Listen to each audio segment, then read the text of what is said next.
Let's jump into some pocket money, see if we find anything worth more than face value and this kind of mix of stuff going on here.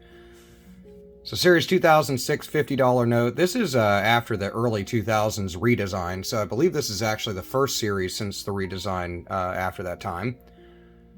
The things they changed are anti-counterfeiting measures primarily.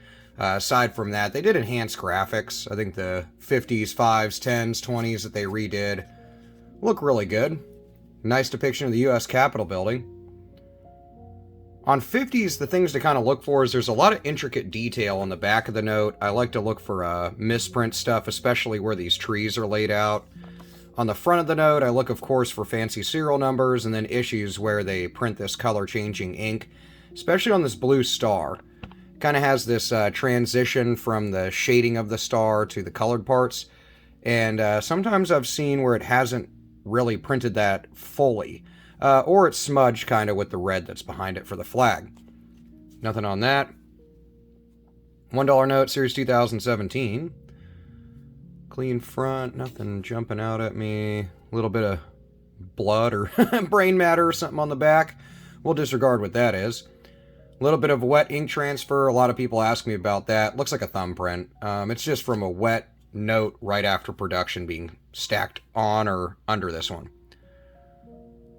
Another 2017 note. Looks to be a little beat up as well. Nothing jumping out the back of the note. I do like to take a gander at the seal where all the repetitious depictions of 13 are. A while back, we found an issue with some of the arrowheads on the arrows here, but not in this case. Good repetition of 4s in there, but unless it's a block repeater fancy serial number, it's generally not too collectible or valuable over face value. Plus, this $1 bill is really beat up, so that would detract from any value if it was collectible, just like anything else. $20 note. Series 2017. So it looks like a pretty good mix of different denominations in this search. Nothing too crazy coming out on the front there. Back. Nice and folded up and beat up. Good place to look as well. I mean, you can see here a little bit of a press through of ink, super small, from the front of the note is on the back, but that is not an over ink error or anything like that. Nice trinary here. 3s, 1s, and 0s. So a small win. I mean, trinaries, to me, unless they're block repeaters with like the 0s together, the 1s together, the 3s together, it's far less exciting. Or if it's like a date note, if this was like 0311 2001, that would have been pretty sweet. I would say that's collectible because it's kind of a trinary and it's a birthday note. In this case, it's just a trinary note.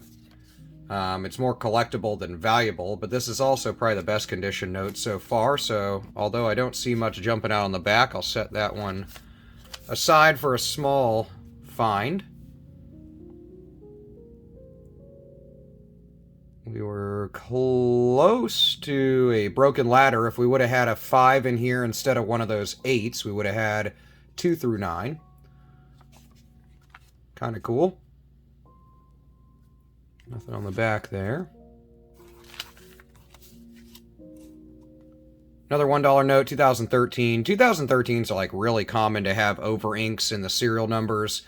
But if it's in the slot third from the left, that's so common I would say it's not an error. Unless it's like smudged out or covering some other part of the note or something. A little bit of a misprint on this 9 here. 2017. Kind of just laid down some excess of ink, didn't print it really properly. It's a rotary dial that rotates and prints the serial numbers as they increase in value during the printing process, and sometimes just excess of ink gets spurted on that little dial or kind of gets caught in the cracks between the rotary portions of the dial. Kind of a beat up $5 note, nothing jumping out there.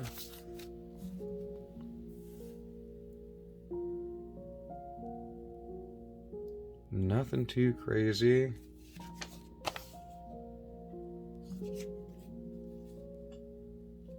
Really beat up $5 note. Well, less beat up than the previous one. Hey, nice little Starnote action. So that's pretty cool.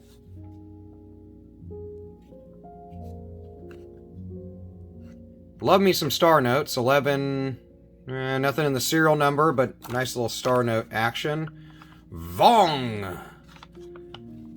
What is the deal with names all over everything? Vong! Thanks, Vong, for the $1 Starnote.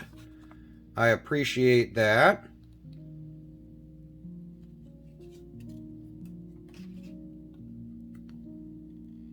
I'm going to hold that aside because I love me some Starnotes. Good repetition here. 0311 1046. So it is like a date note, but the US didn't exist then, so I won't really count that. It actually looks like the counterpart underneath it is right after it, and looks like these are all in order, so that's kind of neat. Ooh, this one's nice. Come back to that in a second. So all these are technically like date notes almost. But they're not dates significant to the US, so I don't really hold on to those personally. And, you know, unless it's something historically important. It'd be really nice if this one here would have had, we would have had the third one. So 03111103 would have been in bookends and a block repeater. Or 03 and then 1s and then 30 would have been a radar note where we can read it forward to backward, backward to forward. So those are things to keep an eye out for. Kind of a neat serial number other than that. 0s, 3s, and 1s, so a nice little trinary note. Getting down there, looks like we got a $20 note. Series 2017A. Nothing crazy jumping out in the serial number. Nothing on the back of the note. You can see a little press through that seal, but nothing too wild. 2017A $1 note. Nothing jumping out there. And a beat up $1 note for the last one in the stack. You know, the deterioration of the note itself kind of shows the printing process of US currency, where the seals and the serial numbers are still pretty prevalent on this note, despite the damage to the remainder of the note. Since those are actually the most important part of the note when sequencing our currency. Aside from that, we got a couple good little finds. We got a couple little trinary notes. These are actually the ones, now that I'm looking at them, come one after the other, so that's pretty cool. I wish we would have got that one that was a radar note, but I'll take 2 small trinary notes. And then, of course, if you watch my videos, you know I love me some star notes. So I'll hold on to these 3 for now. They're kind of small finds. They'll probably get sent back out into the wild soon. But until then, I'll take what I can get. Let me know what you've come across in your coin and bill searches lately in the comments below. I'll talk to you there, and I will see you in the next video. Peace out, guys.